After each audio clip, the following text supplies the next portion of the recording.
Welcome everyone to CG's seminar stroke webinar number 282. So it's quite big, inching towards the 300 mark. And this is the first of four webinars which are devoted to the topic of the critical economics of higher education. And our webinar leader for the series is Dr. James Robson, who will no doubt, I hope, take part in today's discussion and will also be presenting in the fourth and final webinar in that sequence. So we think it's high time to start talking about the economics of higher education in a different way. We've all lived within the framework of systems where they have been ruled by what we in the UK would call a treasury view of the world, that you can understand all of what education does in terms of market value, that you can rank institutions and graduates on the basis of their salary levels, and that's really essentially what goes on in higher education. So we're trying to look beyond that without setting aside the great potential of economics to explain our circumstances and to provide us with useful tools for organising ourselves. So economics is a powerful social science, but a good servant but a bad master, I think, is perhaps the best way to look at it. So we're trying to develop new and better ways of using economic thinking to understand and to practice higher education in this series. And today we're going to look at Challenging the Skills Fetish. And we have with us Leesa Wheelahan, who will do the presentation, and also her co-author, Gavin Moodie, who will join her in the discussion. I'll introduce those two colleagues of mine, as they are, going right back to our shared time in Australia in a moment. But let me first take you through the webinar protocols. Now, you will recall, if you've been in our webinars before, that our webinars are recorded and they go into our website, and that takes you into our YouTube channel, and you can expect to see today's webinar up on the YouTube channel in the next 48 hours or so. We'll also post the chat function, the chat discussion from today's webinar on our website. Now, when you're in the webinar, please keep yourself muted unless you have been asked to speak or ask a question. We find that extraneous noise can disrupt the webinar, and we had that, I think, 4 times in the webinar on Tuesday.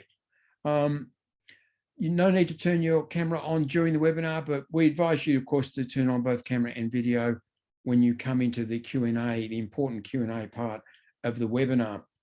I recommend that you use speaker view in the top right-hand corner there, so you can more clearly see who is talking. Now, to ask a question or to make a statement, and we do encourage you to do so, use the chat function. Put forward your question or your statement in the chat, then I'll be able to select you into the webinar on that basis. I'll send you a warning, a little message in the chat addressed to you privately saying we want you to come in next, or you'll be in two questions from here, or something like that.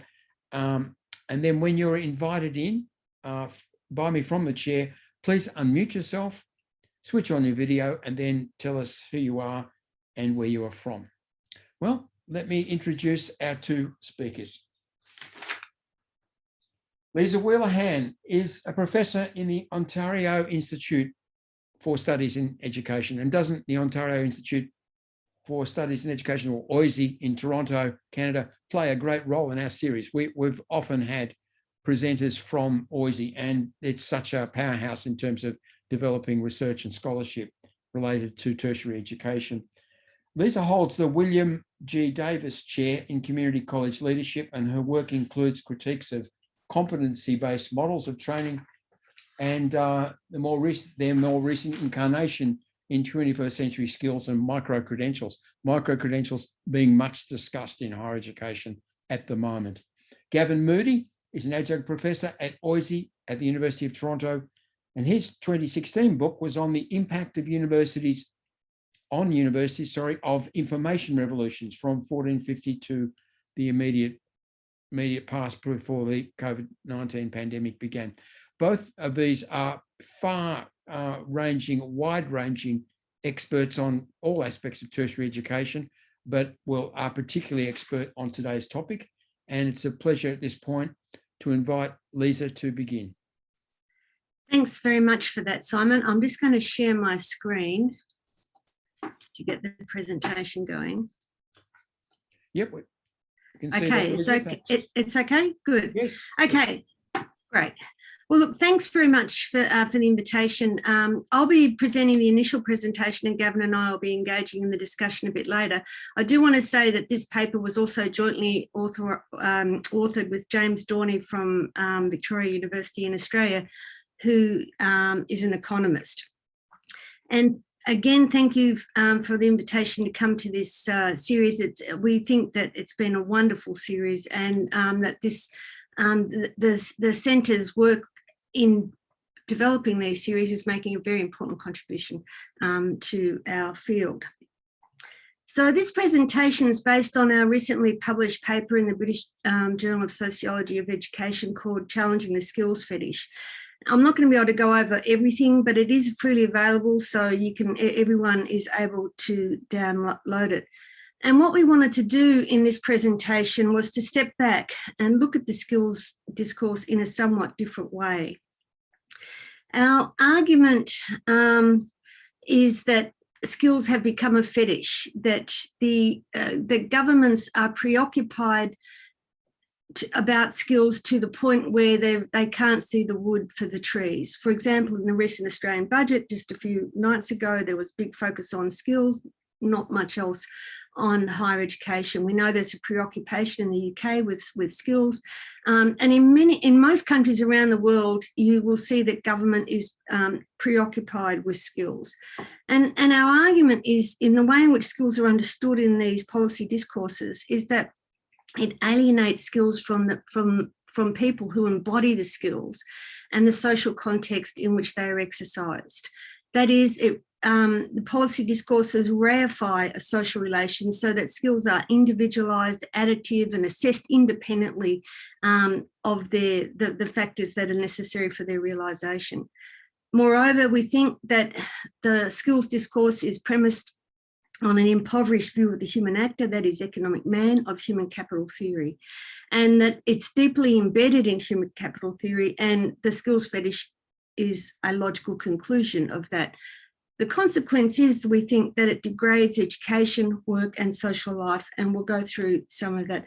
This is just the beginning of this work. There's a lot more to do in trying to develop alternatives to the skills discourse, because all we've been able to do in this paper is argue what we think is wrong with it, not what should take its place.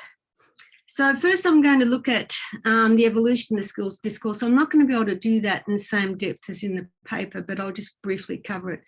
Then I want to look at the way in which it's premised on the notion of market performance and the individualisation of risk. I want to look at the generic skills debate and the concept of trainability and demonstrate how that is used as the organising principle to link education and work much more tightly. You'll have to excuse me, I'm recovering from what I think is a very bad cold or COVID or something, so I might cough a bit. Then I'll just look at the origins of the skills fetish, particularly in Anglophone origins, and show how the skills fetish is philosophically premised on nominalism and methodological individualism, and that's crucial to understanding how skills are fetishized. This is what leads to the reification of a social relation. Then I'll look at the skills fetish in two ways. First of all, by drawing on Marx's concept of commodity fetishism as an analogy, and then secondly, in drawing on commodity fetishism as a direct link between skills and markets, and in the way that skills have been turned into commodities, and just conclude by talking about the individual human capital theory. So these 5 points are taken from a 2014 paper that was published in Canada by a sort of quasi-government type of body. And it's very typical of the skills discourse that we see in Canada, but also in most other countries of the world. And that is, skills will save us. And in this document, they say there's 5 reasons why skills are crucial. First of all, that skills and education are key determinants of economic productivity and growth. that individuals with good, strong foundational skills are more likely to finish school and post-secondary education and have good careers, that individuals with advanced skills and education do better in the labour market, that highly educated Canadians are more active in communities and politics, and that advanced skills and higher education is associated with better and physical and mental health. Now, of course, there are arguments to support all this, but whether it's due to skills or whether it's due to the broader impact of education is another issue. So skills here underpins individual enterprise and national prosperity. And the converse is also true, that without skills, everybody's going to languish. Individuals will languish, their families will languish, businesses will languish, and so will nations. So the skills discourse tightly ties education, including higher education, to work. And we think that the whole emphasis on micro-credentials has moved the skills fetish up a notch and embedded the whole skills discourse more tightly in higher education than it was previously. So, for example, micro-credentials have been accredited within the New Zealand qualifications framework. There's lots of policy work in Australia on this, and there's much policy work around the world in UNESCO, the OECD, and in other places. Micro-credentials vary in size, but essentially they're small components of learning that are certified that may also contribute to a formal qualification. And colleges and universities in many countries are seeking to introduce them. They've contributed to the widespread legitimation of competency discourses, competency-based training discourses, and help move that discourse from vocational education, where it's been dominant for 20 or 30 years, and embed it more firmly in higher education.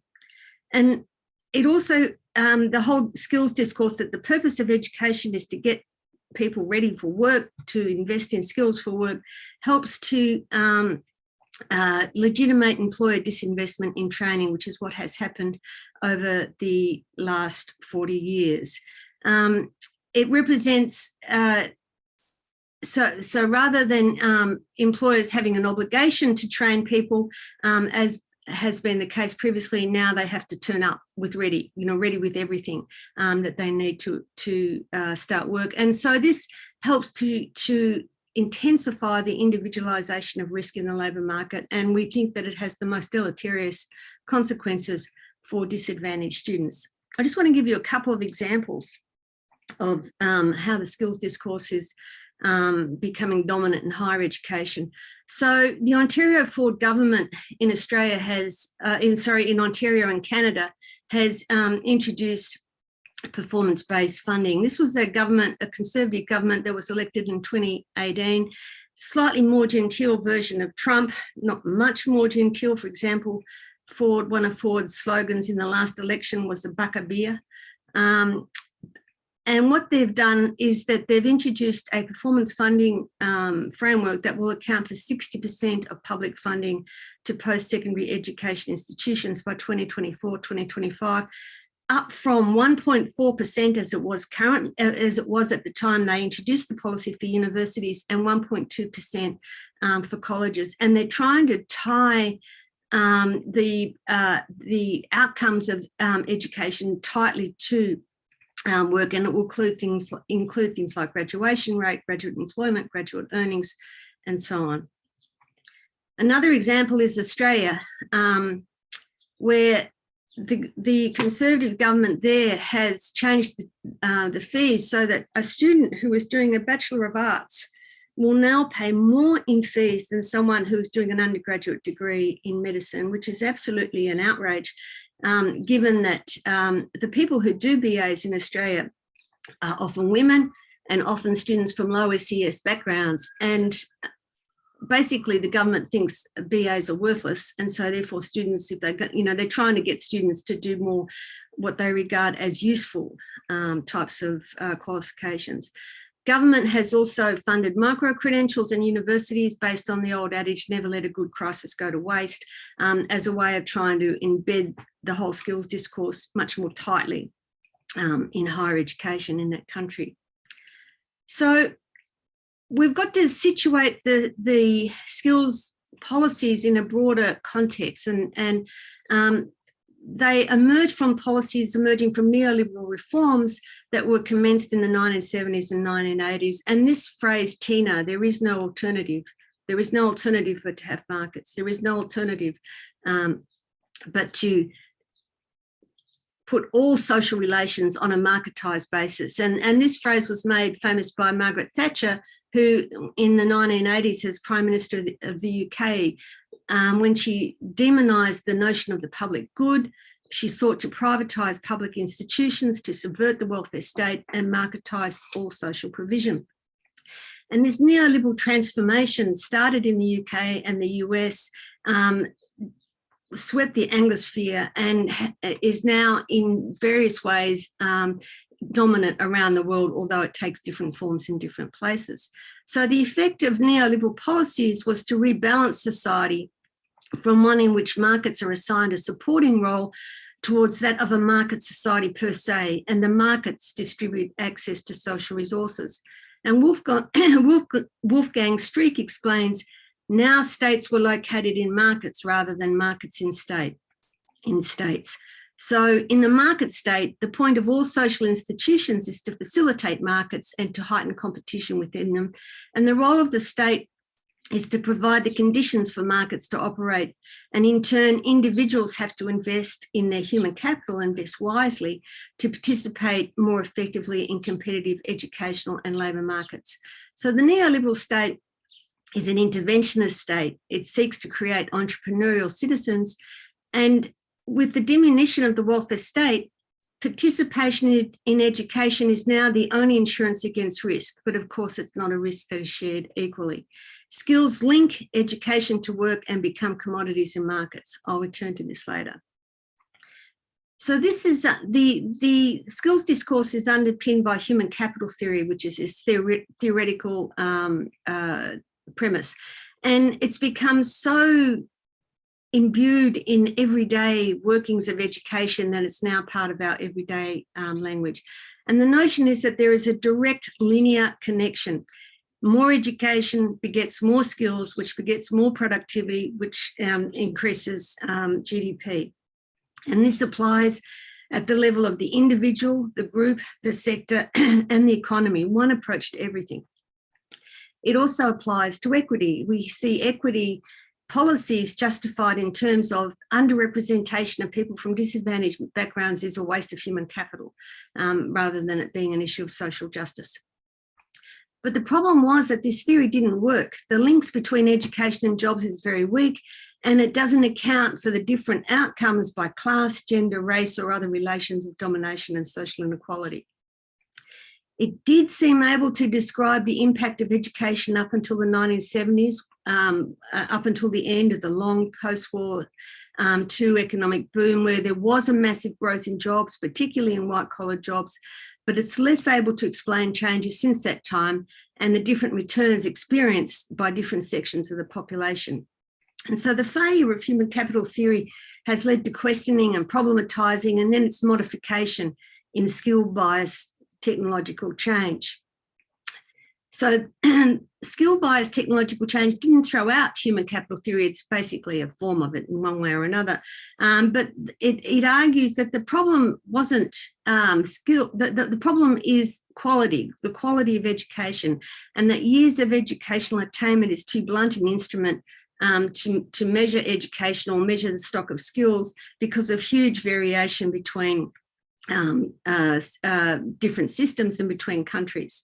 So therefore we need to measure skills, and that's what's behind PISA, TIMSS, PIAC, that sort of thing, directly measuring skills. And in skill-biased technological change, the error of causation is reversed. So rather than more education driving demand, it's more technological change that drives demand for skilled and educated labour. So we have the language of a skills crisis, skills mismatches, and the policy response has been, when in doubt, double down. So the theory doesn't describe society or education, then we have to change society and education to fit the theory. So in the 1960s and the 1970s, human capital theory was used as a descriptive theory to try to explain why individuals, firms and nations invest in higher levels of education. And as I said earlier, it did seem to have some purchase to explain the massive expansion of jobs, and there were opportunities for social mobility because there was whole new occupations being created up until, say, until we had the economic crisis of the 1970s. Then in the 1980s and 1990s, human capital theory becomes normative. Education should be about work. And here we see the imposition of competency-based training models of curriculum in the vocational education sectors around the world, which is a sector of education that is more subject to powerful constituencies outside of education, unlike, like business lobbies and unions, and unlike either schools or universities, which have powerful constituencies. Then we have the 2000s up until now, where human capital theory becomes prescriptive. Education must be about work. And we've seen that the discourse is now about skills and education, and higher education and work are more tightly tied than they've ever been. So the skills discourse has undergone an evolution, and in our paper we go through that in a lot of depth. I'm not going to be able to do that here, but it originally started with the competency-based education, competency-based training policies mainly in vocational education, and the emphasis on employability skills. And soon after that, we had graduate attributes, mainly in higher education, which were to describe what graduates were able to do at the end of their degree.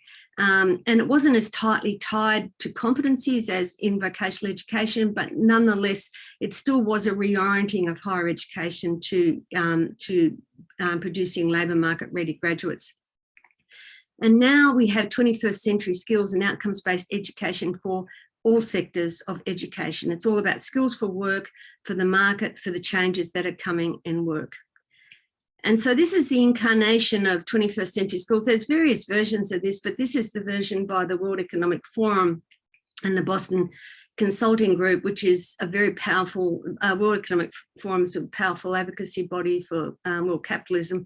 And in 2015, they published their framework of 21st century skills. And we see here the traditional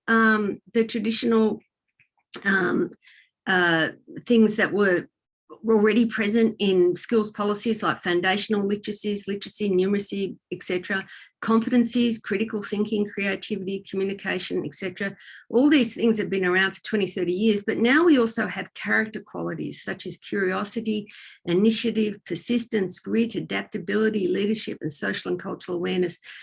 So we can see that this framework is actually colonising all aspects of our lives. Particularly, skills are defined as character qualities.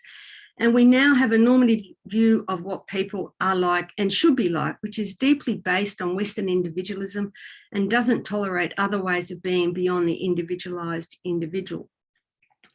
Now, all of these skills, competencies, outcomes are meant to be defined in outcomes that are demonstrable. You can observe them. People can demonstrate that they have these skills, that they're observable, and that they're accessible, although there is more trouble here, and there's a vast literature which talks about the troubles with directly assessing these types of skills. So education seeks to ensure that graduates have what employers want. And we've moved from, here we're drawing on an article by Phil Brown and Manuel Sotero-Otero, where they argue that we've moved from the notion of someone being work ready to someone being enabled to enact a market performance, being market ready. So that is that they turn up on day one and they have everything that's required that they need to work in that job. And so this further shifts the responsibility away from the employer to the individual to invest in their skills. And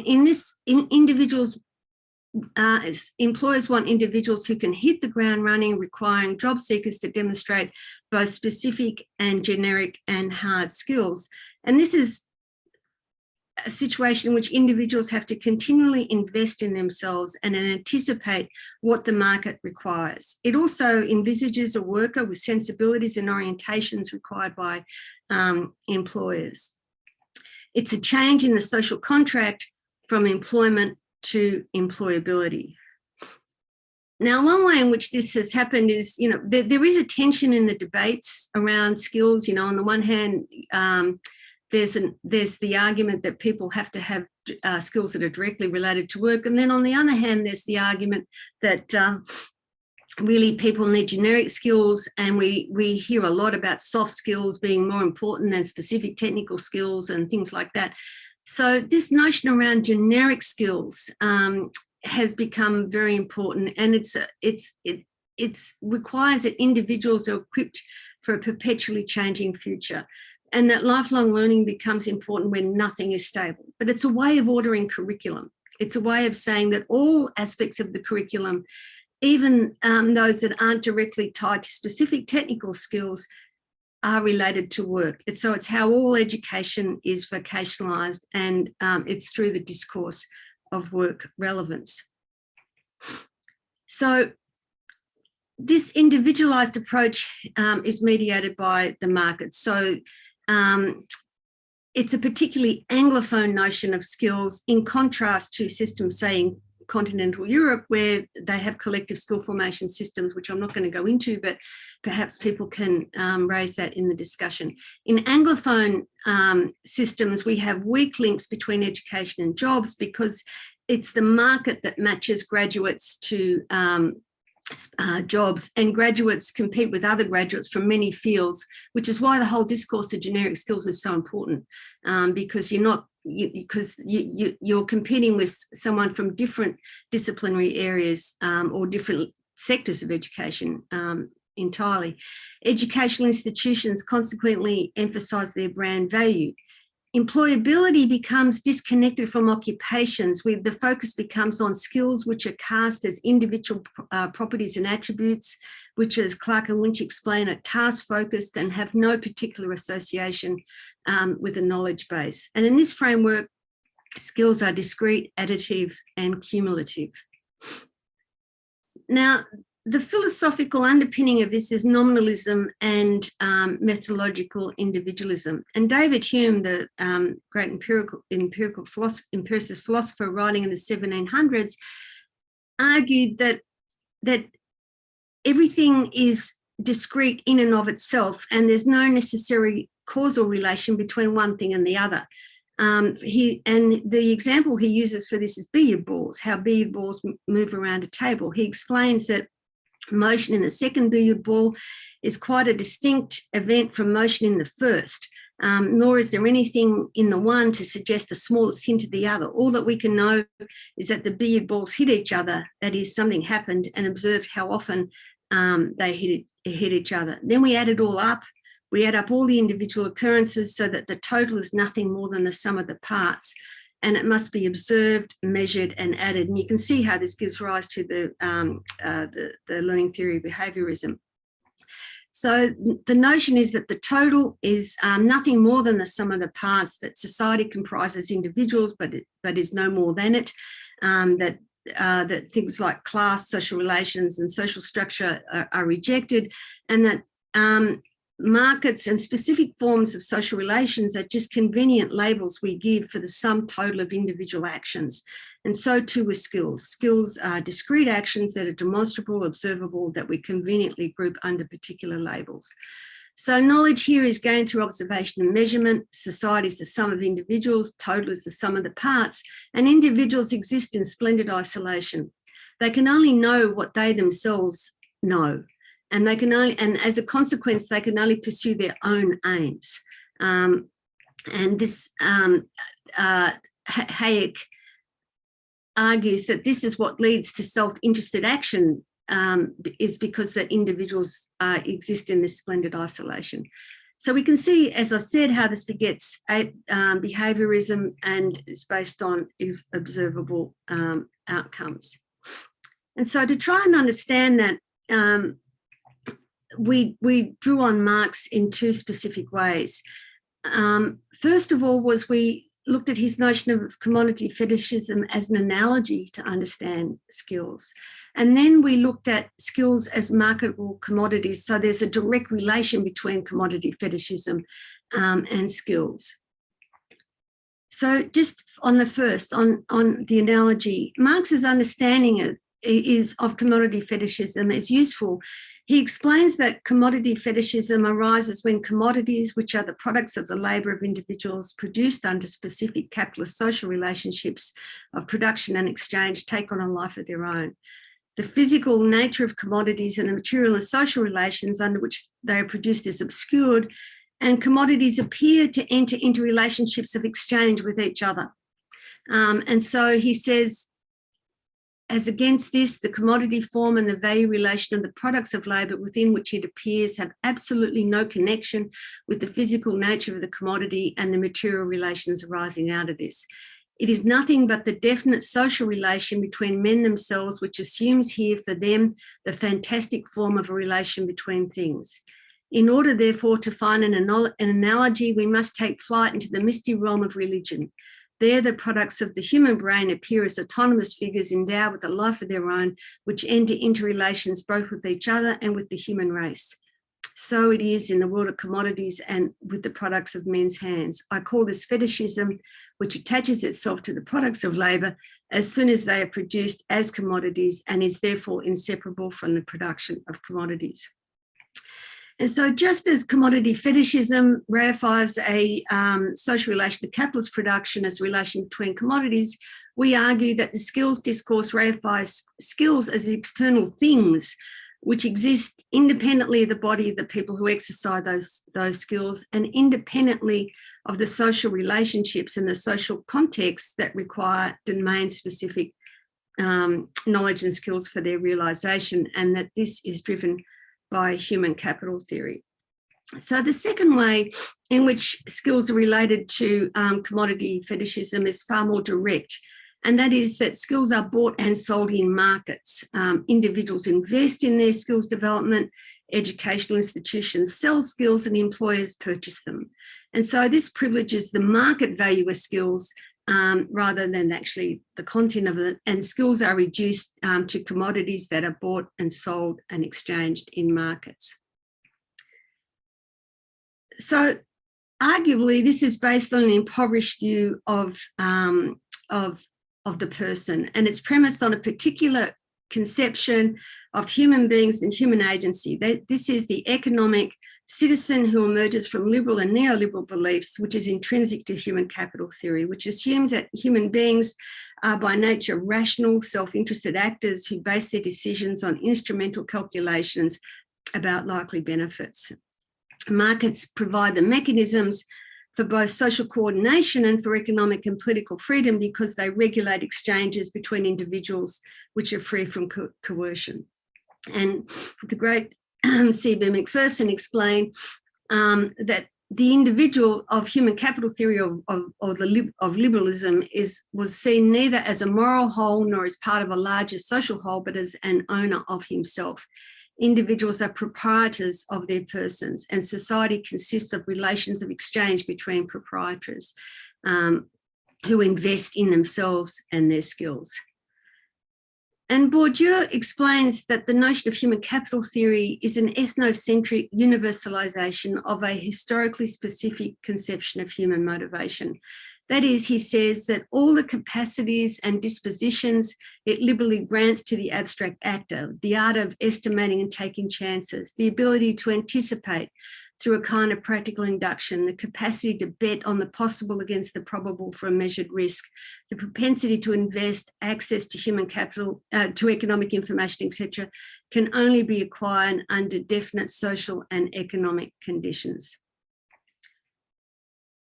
So in conclusion, skills has become a doxa. It's a taken for granted truth. Rather than debate the notion of skills, we have debate about the right kinds of skills, and the latest contender for this is 21st century skills.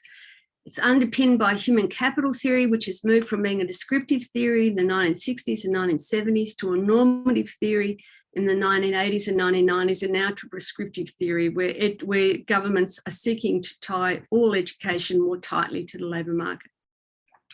We argue it's based on an impoverished conception of human beings, motivation and agency, and that we need more expansive notions of human beings and hence the purposes of education.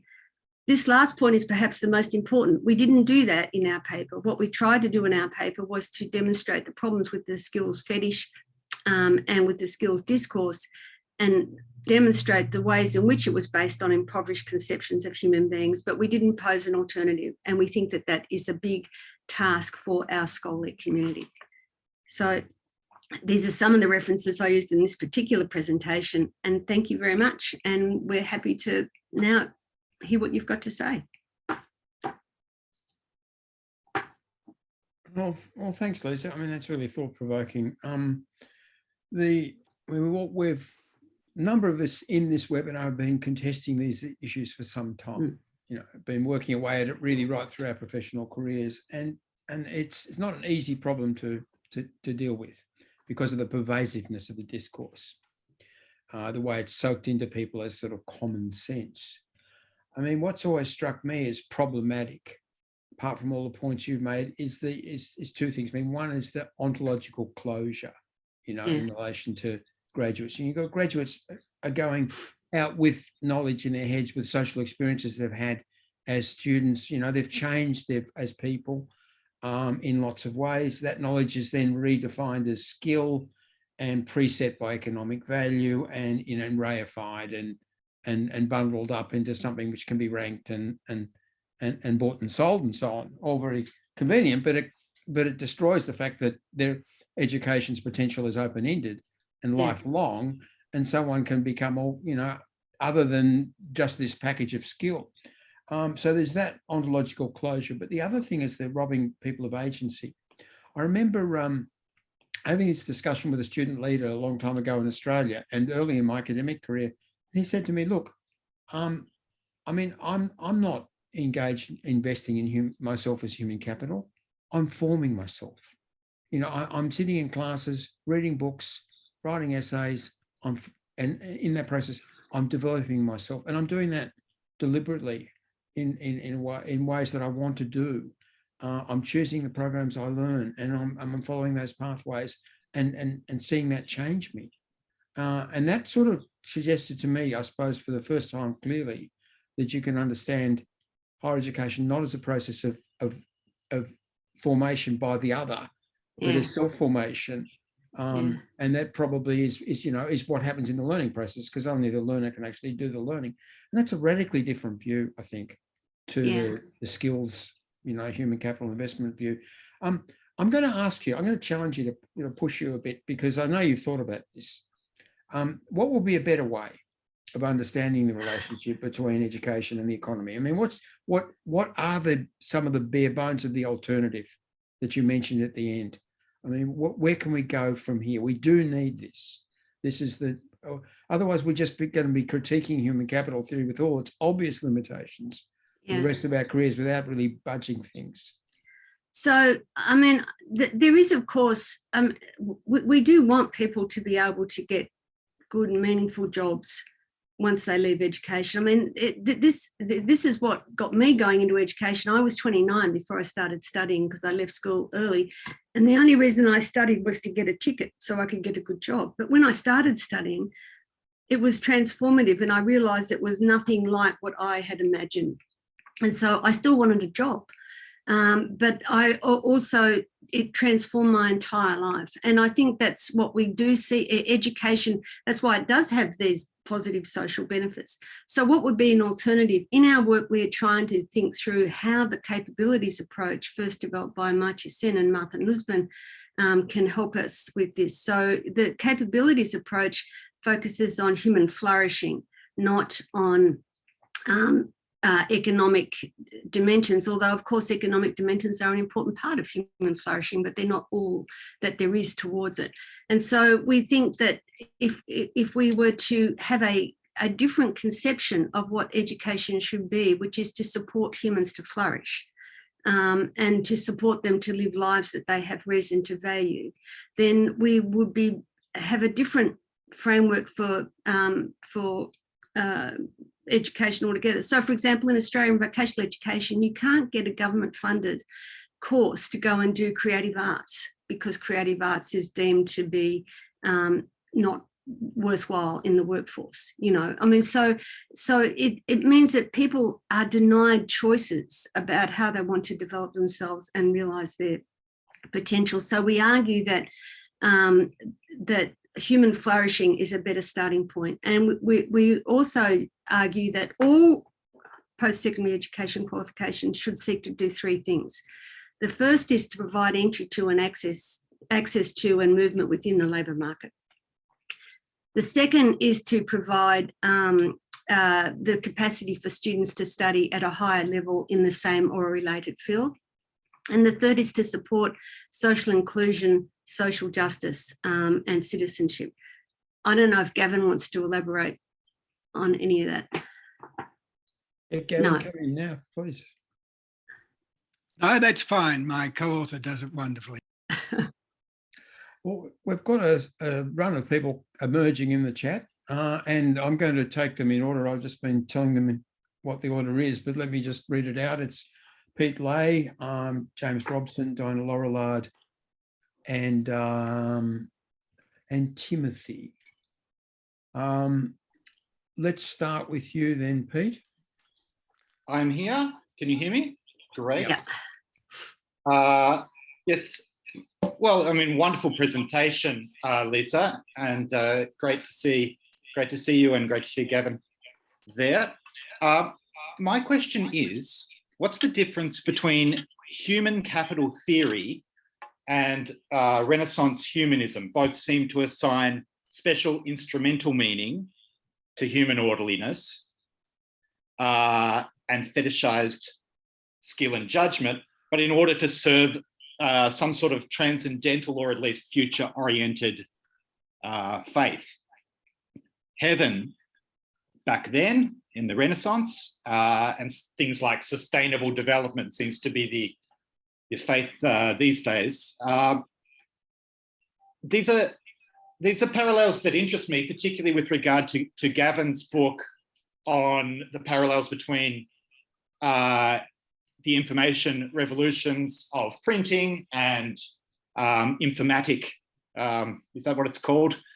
Digital revolution, all of that sort of thing.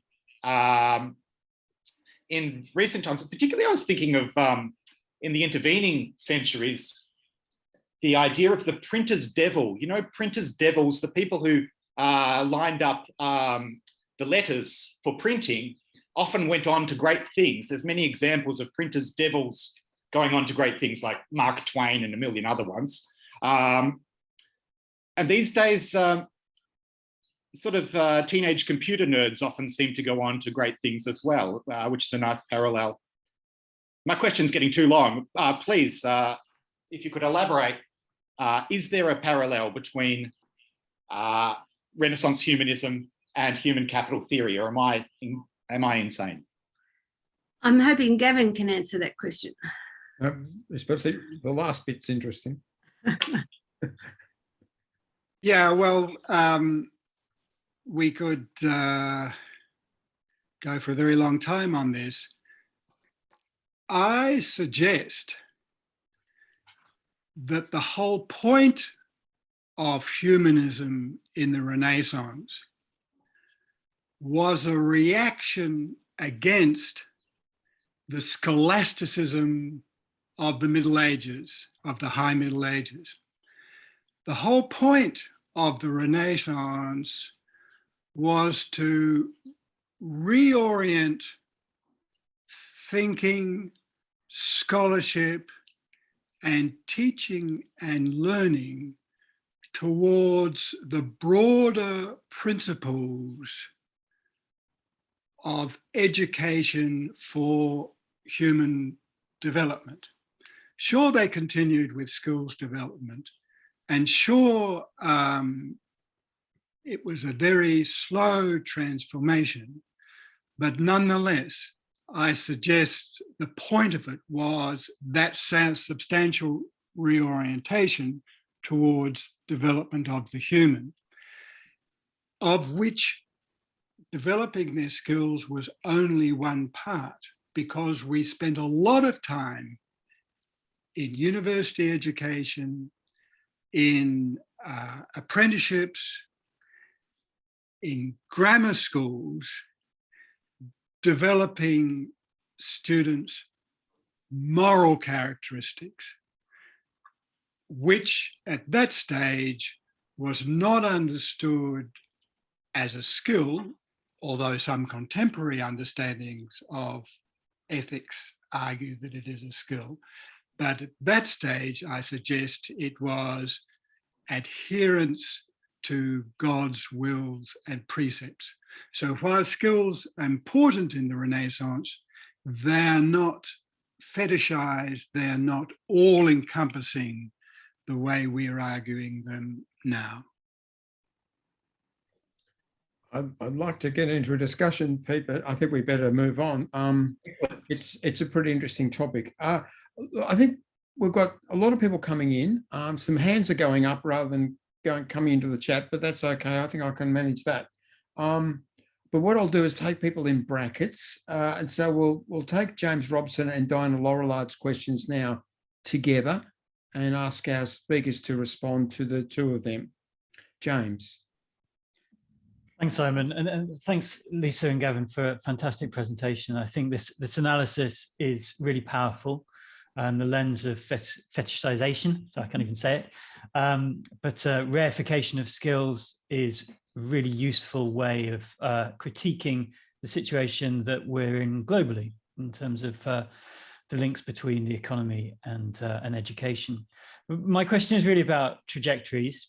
Where are we going with this? I think your answer to Simon's point about alternatives and looking at capability theory is really useful. Yeah. And I completely agree that that is a really important way of looking at alternative relationships. But assuming that that doesn't necessarily get picked up globally, what is the trajectory of change? And something that I put in the chat is, are we on a track towards the labour market basically turning skills into a product that it sells itself? It's not just universities or training institutions that are responsible for the skills formation, but it's a product that the labour market can profit from, employers can profit from. Or is there something else? So where are we going? So it's really about where are we off to? And Diana. Thank you. Yes, well, I found it a fascinating argument to follow and agree with an awful lot of what you say. But the difficulty I have is that it seems to foster this unhelpful dichotomy we have between skills and knowledge. And the turn towards skills originally was because so many graduates were joining the workforce in areas which had very little to do with the discipline and knowledge they developed in their degrees. So the focus on skills isn't just about the nation's economy, it's also about the interests of the students themselves, as you pointed out, Leesa. So it's important for graduates who really need to find jobs. They must be able to demonstrate what we've sometimes called transferable skills. You call them generic skills, but I think transferable skills is a bit more positive than that. But the problem is that knowledge and skills each need the other. You can't really develop generic skills if you haven't first developed the specific skill in relation to its application to using knowledge. And the other way around, the development of deep knowledge goes much deeper if it's developed through deploying that full range of skills, things like communication, teamwork, problem solving, digital, critical skills, and so on that we always trot out. So why do you argue against skills and not argue for a more fully rounded development of our graduates? Champion the value of humanities, for example, for both the knowledge and the skills they develop, and don't reinforce that dichotomy. I suppose I'm answering your final question, Leesa, actually. I would like to see you go in that direction of understanding the importance of both and the other. Okay, so just to take James's question first, where are we going? I'm pretty pessimistic actually about the trajectories of policies. I think it's tying things even more tightly, particularly in higher education, to the labour market and narrowing the scope of education. And it's almost as if, like there's this mad cognitive dissonance in a way, like neoliberalism has got such a bad name, as a result of the global financial crisis, as a result of growing inequality, as a result of responses to COVID and things like that. But at the same time, governments still continue down this path of more tightly tying things to education, between education and work, using various mechanisms like micro-credentials, which I think micro-credentials are a very big Trojan horse for higher education, where you're going to see the imposition and legitimation of pretty narrowly focused competencies within higher education, thereby ensuring that employers don't have the same responsibilities that they should have in order to invest in development. So what should we be arguing in terms of policy? We should be arguing that actually governments focus on the demand side, on the nature of the labour market, on employers, on what they're doing, on what their obligations and responsibilities are. So that, that's just a very short answer. And in relation to Diana's question, we're not against skills. We're for embodied skills that are based on deep theoretical and understandings of one's field of practice, which is then realised within social contexts. And so in a lot of our work, particularly in Australia, and work we did with John Buchanan and other colleagues in Australia, we argued for this notion of a vocational stream, where we need to link the notion of education to a broad understanding of an occupation that is about a person in the context of that occupation, not about a bundle of skills. And so the Northern Europeans have got pretty good notions of skills, because they through their notion of a beruf, that a person is becoming the word becoming a baker, becoming something within a particular occupational field. Now, that doesn't translate well in Anglophone cultural understandings of these sorts of things. But if we want to have a deeper engagement with a field of practice, then people need to be, then the whole notion of occupation becomes far more important. And occupation within what we call a vocational stream, where we look at occupations that are linked by sharing common knowledge, skills and attributes that are required for really skillful work based on deep knowledge within a particular field. So what we're against is the separation of knowledge from skill, which is what has happened more and more, and particularly in the language of micro-credentials, knowledge doesn't appear in the language of micro-credentials. So anyway, that's just a bit of an introduction, but we do think that the whole concept of an occupation really matters. Thanks for that great answer, Leesa. Gavin, do you want to add anything?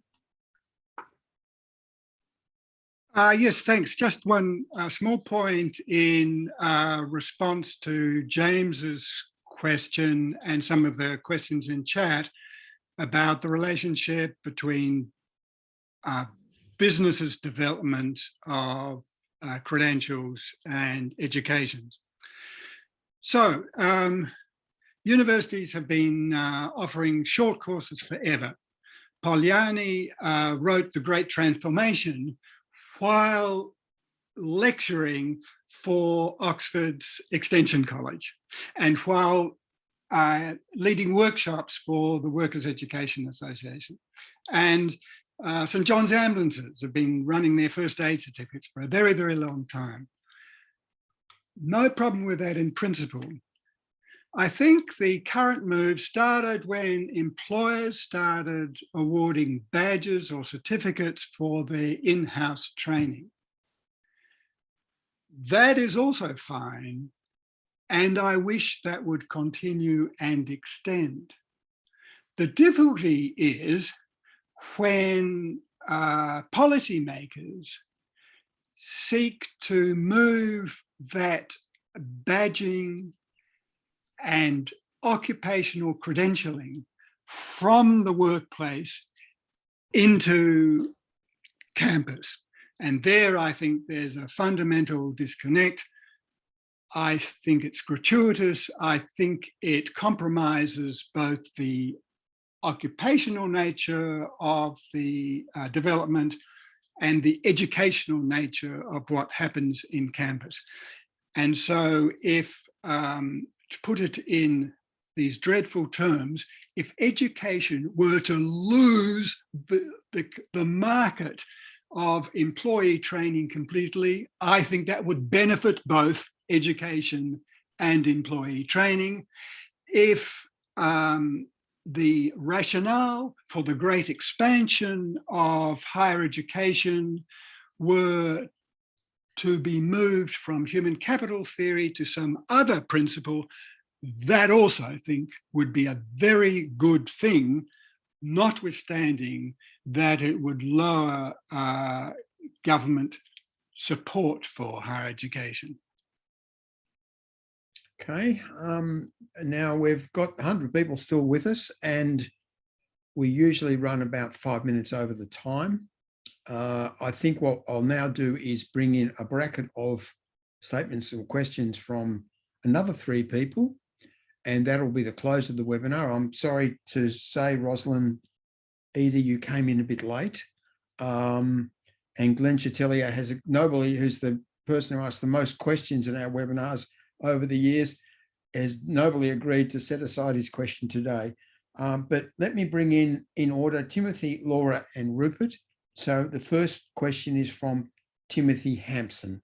Hi, I'm Tim. I'm a PhD student at UCL. And I wanted to say first, thanks for such an interesting talk. It's always nice when you learn kind of new words to describe something you were thinking before, and now you kind of know the language to describe it. So that was really useful. I used to work at, I think, what you might call like maybe one of the, if not the most neoliberal universities in China as an English language teacher. And so I guess that might be one of the skills that is fetishized. And I guess I wanted to ask what your advice would be for me kind of 3 or 4 years ago when I was in this position. Because I kind of, like I said, I didn't necessarily have all the language to describe it, but I definitely did have similar thoughts, and what you said resonated with that. But I suppose a lot of my students at that time, they kind of loved all this skill. They would be skills fetishists. I don't know if you use that language or whatever, but I guess it's kind of an uncomfortable situation because I don't want to come into the classroom and kind of impose my beliefs about what education should be to a bunch of students who feel differently. But of course, at the same time, I do, I have all the same beliefs as you about what education should be. So I kind of wanted to know, like, do you think there are steps teachers can take to make their approach more humanistic, especially kind of skills-based teachers? So yeah, that's a very good. Leesa, hold. Yeah. Thanks very much, Tim. Can we bring in Laura Giovinazzi, please? Are you there, Laura? Yes, hello. Can everybody hear me? Yes. Okay, thank you very much. I will try and be very brief. First of all, I wanted to thank everyone for the opportunity and the center, because you always have very interesting events going on. I really appreciated this presentation. I'm a PhD student in Italy, and I did part of my research on the origins of evaluation policies and practices in higher education. And my question is strictly related to this kind of research, and I mean to the historical roots of human capital and the transnational dimension of this theory, because the OECD has historically been one of the major players in shaping soft skills. For 2030, they have a policy of metacognitive skills that they want to introduce into OECD countries. And as both of you mentioned, it's very interesting to see how the idea that knowledge is related to a skill is changing to the idea that knowledge itself is the skill, but it's a vague and ambiguous knowledge. It is not one reconducible to the professions that typically define the differences between knowledge, skills, and sets. So I guess my question is somehow a bit confused, but it tries to put together these things in the sense that one of the evident fetishizations of skills is the rise of managerial powers in defining these soft skills. And in the sense that I see that as the professions decline, especially in academia, we have an example of this. As the profession's legitimacy declines, so does the managerial profession's legitimacy rise. As the strikes in the UK are showing, managers have used soft skills, I think, also as a pretext to further delegitimate the academic importance of having a say in academic curriculums, for example, and has been happy to bend to international doxa of what knowledge and skills are about, also in recruitment policies. So just to summarize, my question is about how we can use the transnational dimension of human capital theory to elaborate on the alternatives as academics, starting perhaps from the reappreciation of the academic profession. So refuting, like you say, the idea of soft skills as detached from a specific knowledge, but unfortunately now we are not in the industrial kind of context anymore, where this perhaps was easier. We have to find a new way to claim that the skills that we're talking about are still related to the knowledge base, even in a post-industrial society, which cannot claim that education is particularly oriented towards concrete occupational / industrial jobs, especially in Western Europe. And I mean in Europe, because of course, then the situation is different in the global context.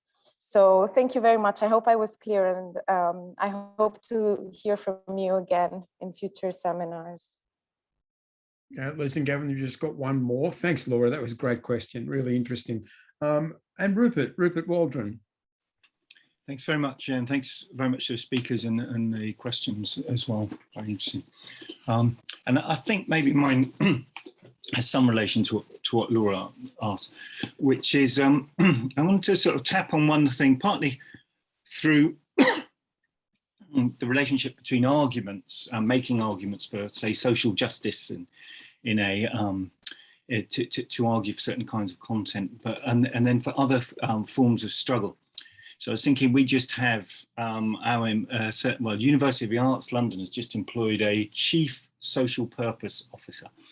So in other words, a highly private corporate concept of position, very, very highly paid with no educational background, who essentially is there to commodify political struggle and sell it both to students and presumably to policymakers, etc.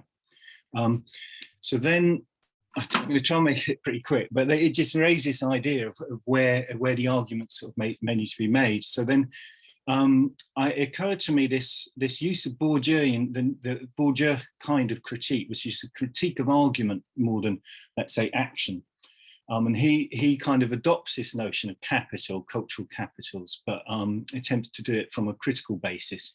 But then looking back to the Marxist scholarship tends to critique the notion of capital in that sense, because it obscures the actual capital relation and kind of buys into the idea that individuals can somehow contain within themselves this thing that they work on to produce economic value as though for themselves, whereas the Marxist approach, of course, be clear that on the difference that capital is what a certain group have in order to put others to work who have to work for them, including potentially by developing skills in order to get a slightly less exploited relationship, let's say.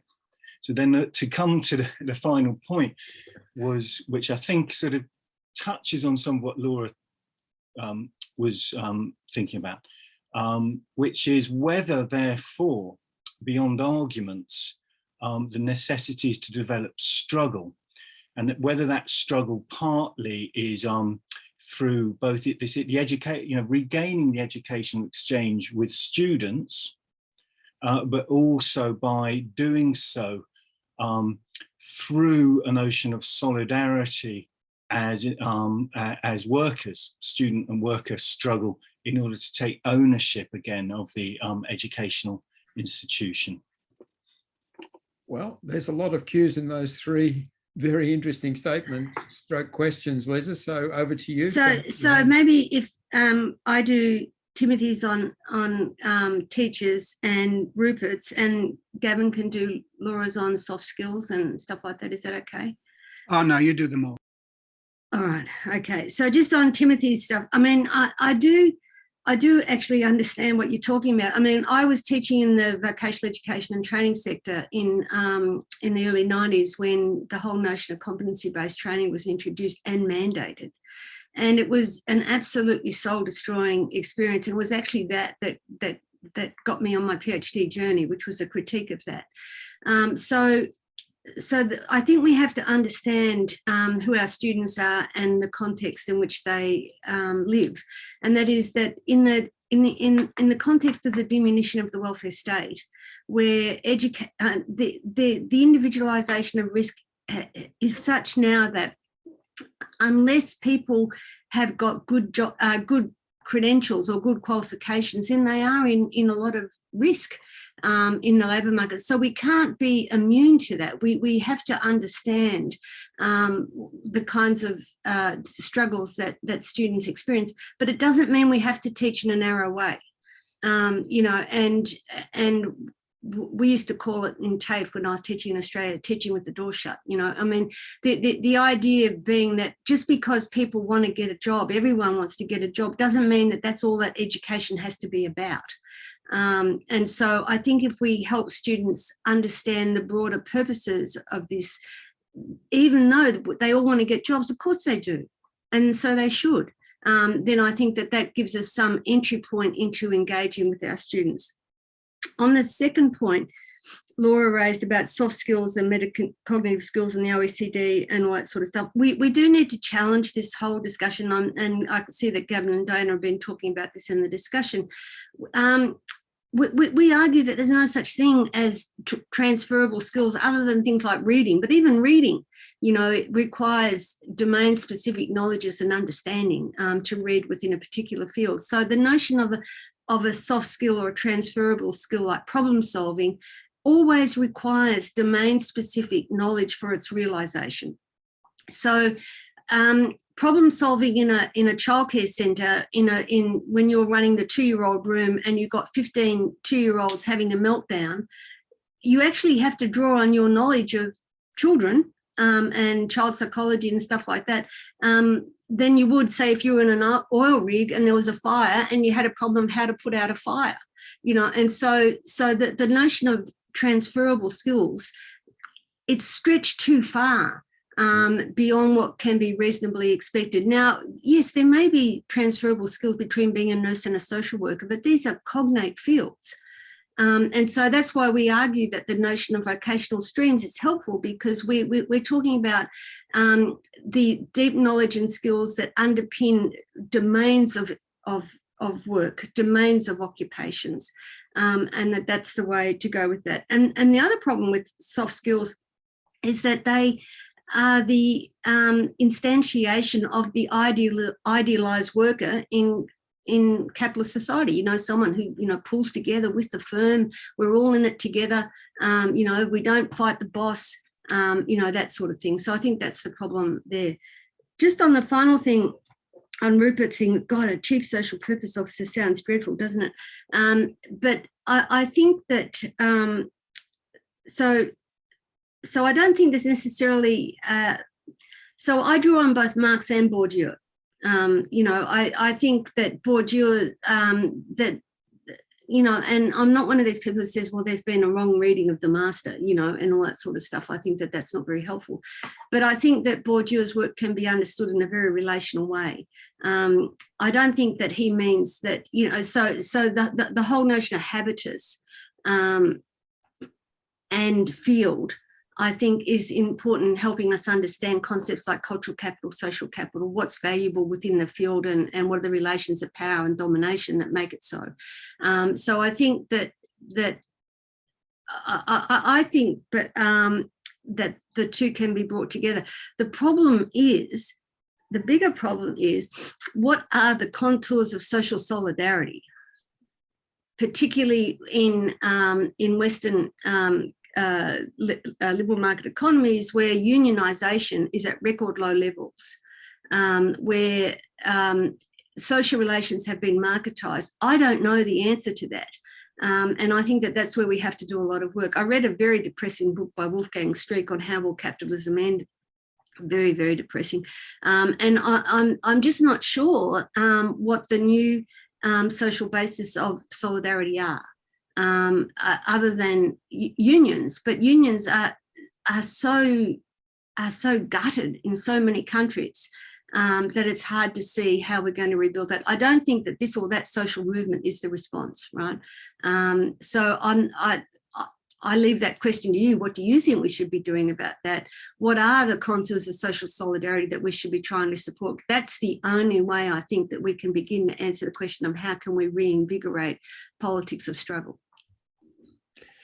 Yeah, it all comes back to capitalism in the end, doesn't it? That's the kind of the big question in front of us, whatever the issue, sustainability of the environment, or the state of politics, or the rise of populism, or, the geopolitical environment between the US and China, or, or what's happening in education. It always comes back to what do we do about the political economy, and the shift from a humanist, person-centered approach to policy to a capital and market-centered approach to policy, the fundamental shift, which has not been at all reversed in all of the things that have happened in the last 20 years. I want to thank you, Leesa, Wheelahan and Gavin Moodie, very much for your paper and for your contribution today. You can see how seriously taken and well received, that paper today was, and, with what seriousness everyone entered the discussion.